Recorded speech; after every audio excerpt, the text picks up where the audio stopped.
Alright, well, let's try out the grub clear. Actually, wait, no, I think I'm on the wrong side for the grub clear.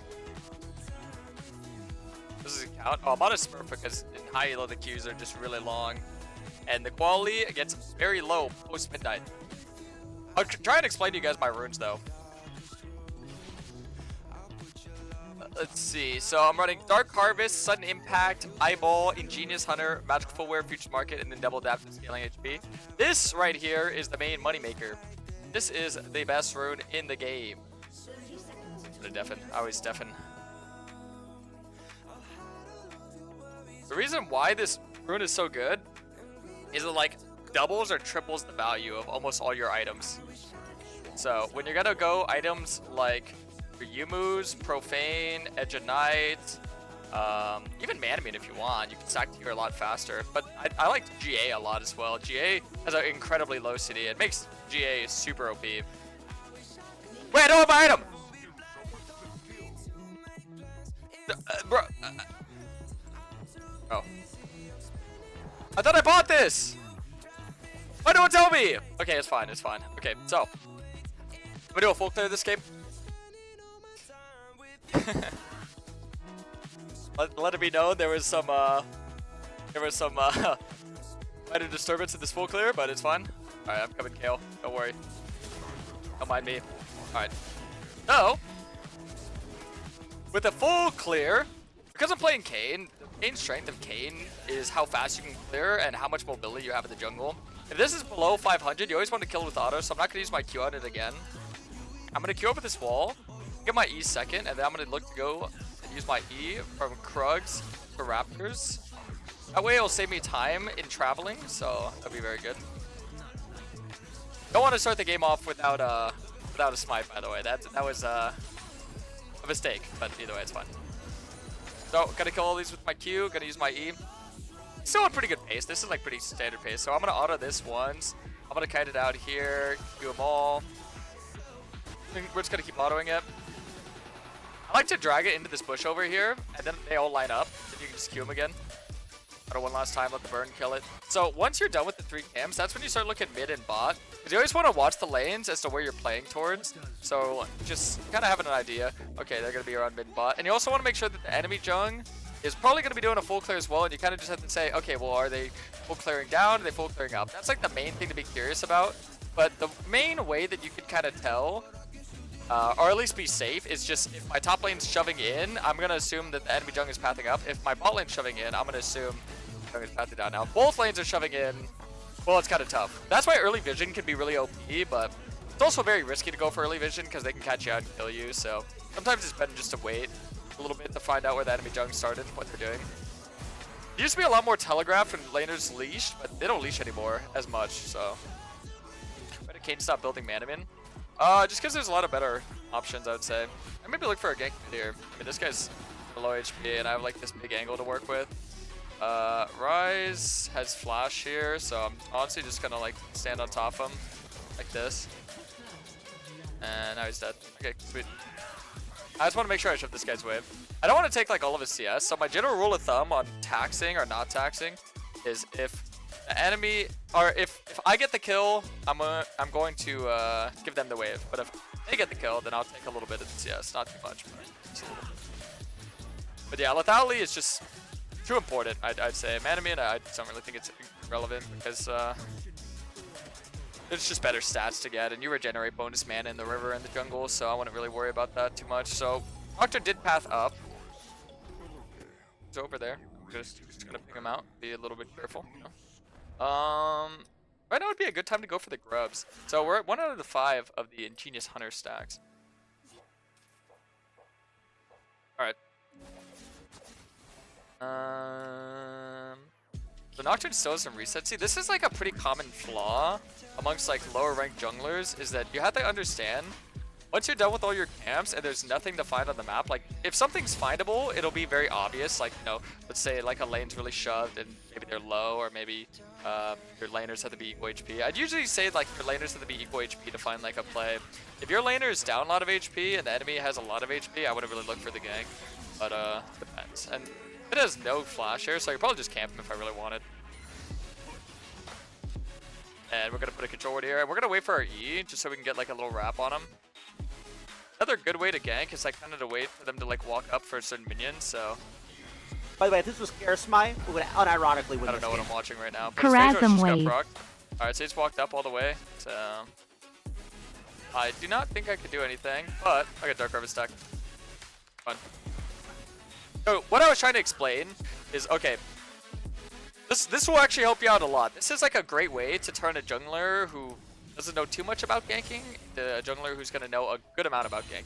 So it's very telegraphed what the laners are going to do if you watch the minions. The minions are the most important thing to watch. So if this CS is low HP, and this guy's going for like perfect CS, he's going to walk up to hit it. See, right here, he's going to walk up to hit it. So you can kind of bait the gank and wait for them to like let the minion get low so they can walk up to hit that, right?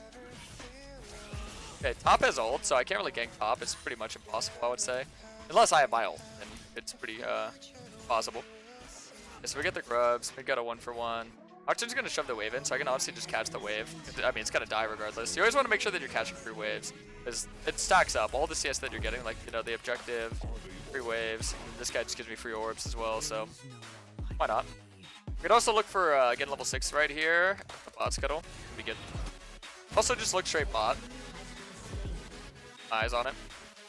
Always prioritize ganking and fighting over just, what do I call it? Promo farming. I feel like a lot of junglers get caught in that mindset of just promo farming. Hey, this guy's gonna die then.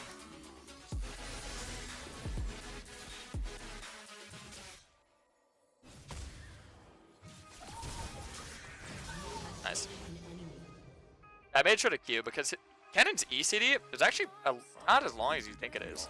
Even though it's a very like good ability, it's actually a like relatively short CD. So I was gonna need to flash Q and then get an extra auto. It's all about spacing as well. You gotta make sure that you're like giving yourself enough space to actually find stuff. So now I can just look mid again. So getting 2 out of 5 Ingenious Hunter stacks, you're just gonna find the value of your items go up and up and up with this rune. This is like one of the main reasons to play Kayn right now. Okay.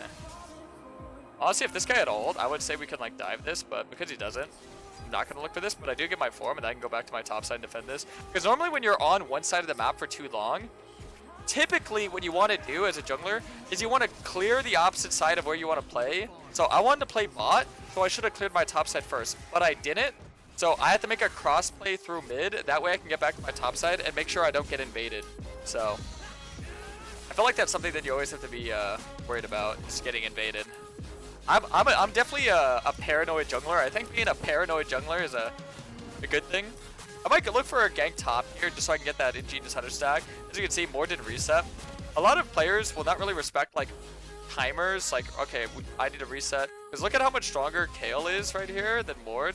And look at how weak Mord is. And for him to play like this overly aggressive in lane, you know, he's probably just going to try and ulti somebody, right?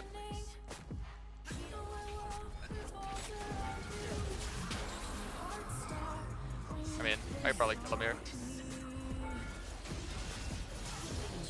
Sweet. I have Kayle ult, and I can just Q out towards my like escape route. So, yeah, because this guy didn't have a reset, I can just look to kill him and all that. And this is what I love about Futures Market. This is why Futures Market I think is way better than Cosmic Insight. Would unironically win this game. Always thank you for the educational stream. Less than 3. Oh, thanks to tier 3, Bob Boy. Thank you. All right, now we gotta have our form. So now I want to make sure that if this isn't gone, I make sure I get this, because getting an advantage through your CS, through your kills, doesn't mean anything if you're not setting up ways for you to win later on, which is like another step. So this is how you transition from like, you know, just being able to find plays into maintaining that leverage, right? So here's Nocturne.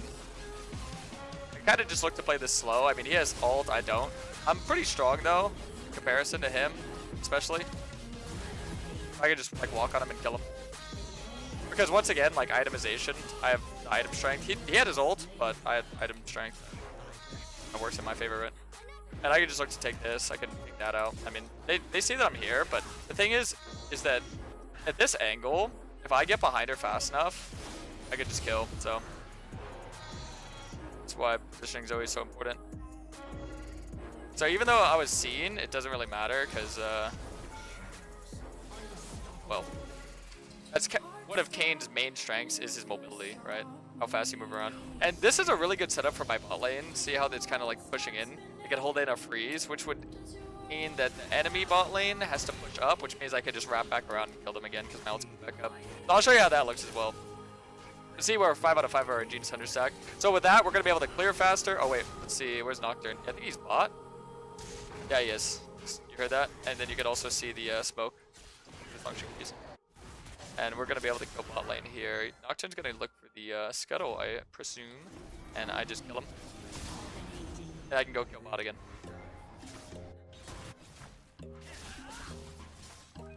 See, so I'd say like one of the biggest tips I can give you guys to improving is just understanding how much can I really get away with. Like kind of test around with your limitations.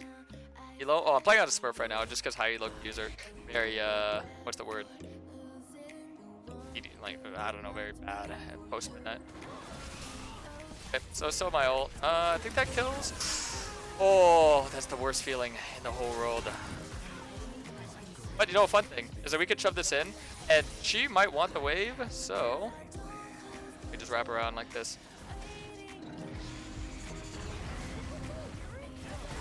And that is why Profane Hydra is OP. So next item, I'd probably get like Edge of Night. I always like to get Edge of Night and then get like Grudge third.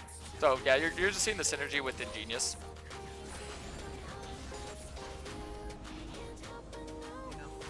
Hey Twitch chat, if I die once this game, I'll give 20 subs.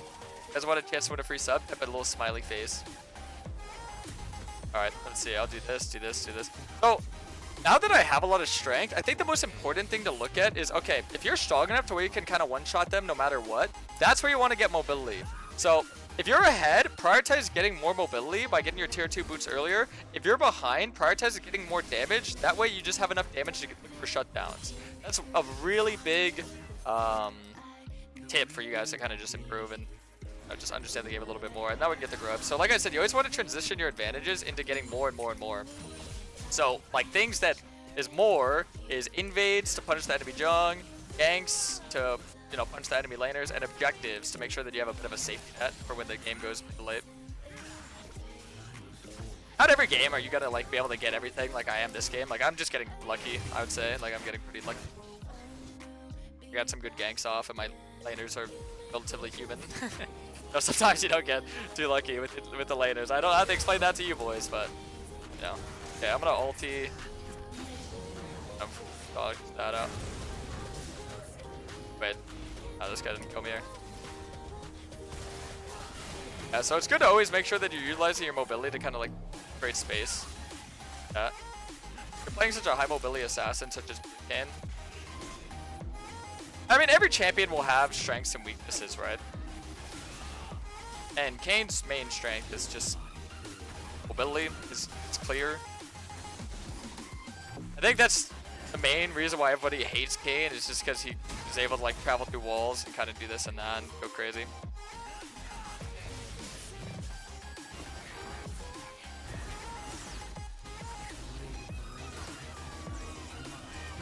Alright. That's why I love the Profane Hydra, because you can like use it mid-Q, right?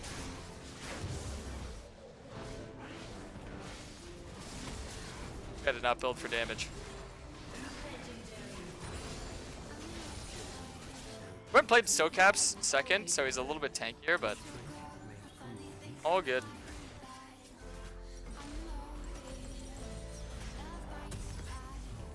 Another thing you could probably look to do is if you're this ahead, you could look to kind of change your build to be a little bit more snowball-y, so like maybe a Hubris, maybe Umus, stuff like that. But I just really like this itemization, so I kind of just want to show you it.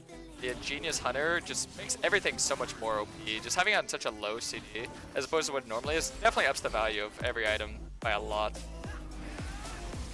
I want to get too overkill with it, like for Red Kayn, you can hack on like Eclipse. You could actually build the same itemization on Red Kayn, but I would get Eclipse second and then Edge of Night third.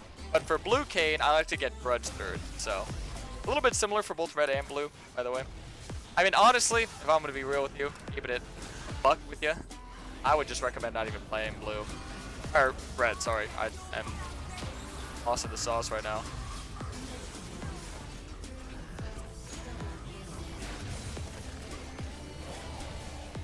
Ooh, that was dangerous. I kind of want to stay here. I mean, I have red and I'm getting mana, so I can just like look to keep killing them. The more aggressive you play, the faster the game ends, by the way. If you don't like playing long games, play more aggressive. Like I said, it's a little bit of limit testing.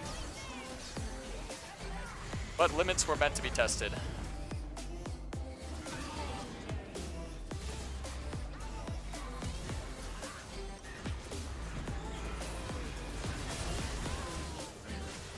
Could have been.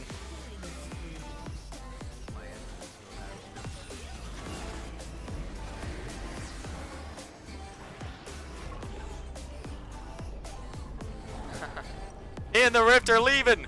We're going mid. Can I squeeze in here? No! Damn it. Dude, I swear to God, I could have squeezed in there if I played it better. Ah! Leave me alone. Alright, sweet. Yeah, so see, this is just how you maintain your advantage. Invade. Your objectives, invade. Believe it or not, and I'm sure a lot of you have lost games like this game is actually still losable. Because if we give shutdowns, that's how you lose, is by dying. This is where I'm going to introduce my next tip to you guys, is you could probably do all this. Like everything I'm showing so far, you could probably do all that. But what a lot of you do is you throw it away. So, you know, make sure that you're resetting. Make sure you're only playing crazy when you have, you know, teammates around, or you have your ult up, or you have your flash up. You know, always make sure that you have something, you know, like a hidden revolver in your boot or something, right? Don't just play all crazy like that you're untouchable, unkillable, because these types of games are by far the worst ones to lose, because mentally it'll destroy you. I know, because I've lost a lot of games like this.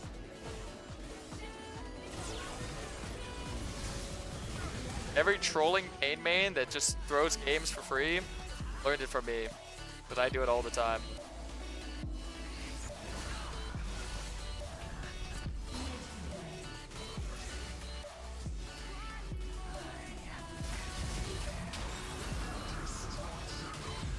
That hit me?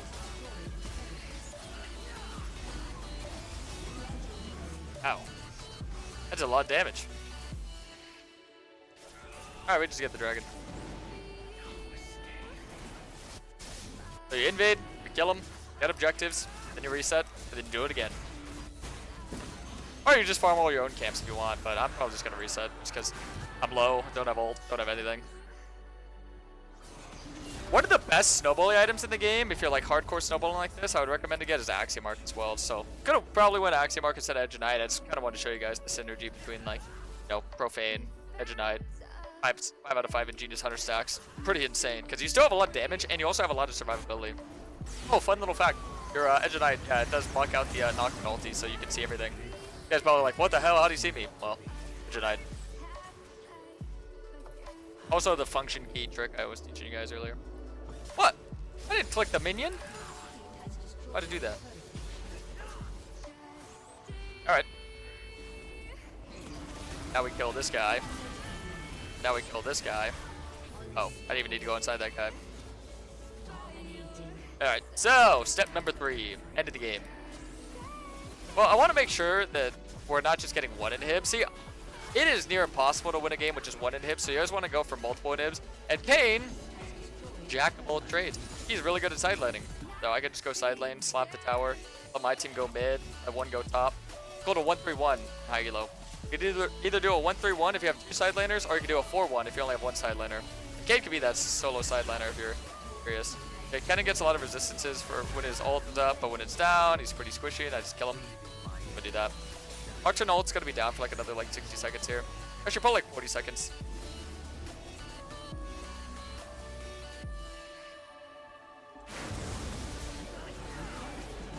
Ow.